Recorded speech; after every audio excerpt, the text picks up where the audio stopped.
Oui, Jimmy Butler, il disait qu'il voulait pas aller aux Warriors. Comme quoi, méfiez-vous de ce qui se dit, méfiez-vous des paroles des joueurs. Euh, Peut-être que c'était purement de la com pour prendre un plus gros contrat. Euh, voilà, Oui. attention à tout ce qu'on peut lire, mais donc ce qui fait que Jimmy Butler est un Warrior pour 3 ans. Comme Stephen Curry et Steve Kerr et Draymond Green. et Draymond Green. C'est-à-dire qu'à la fin, mec, c'est fou, hein.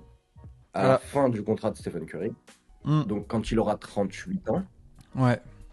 plus de Jimmy Butler, plus de Draymond Green, et ton cap, il est clear. Ça aurait aussi été le cas avec Andrew Wiggins d'ailleurs. Déjà, point positif du coup chez les Warriors, c'est que tu ne te sépares pas non plus de toute ta jeunesse.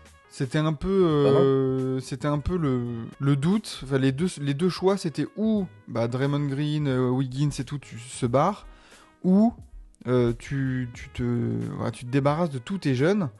Finalement, tu gardes Draymond Green, tu gardes tes jeunes. Euh, c'est pas tout mal pour accueillir Butler. Ouais, c'est pas tout mal pour accueillir Butler. Je trouve que le prix, par contre, est peut-être un peu haut.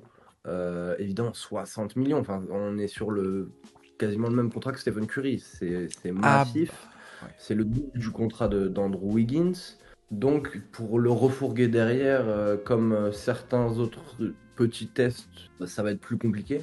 Mais évidemment, tu gardes quand même une grosse base avec du Jonathan Kuminga, du Moses Moody, Podziemski aussi, Trez Jackson Davis, etc. Ouais.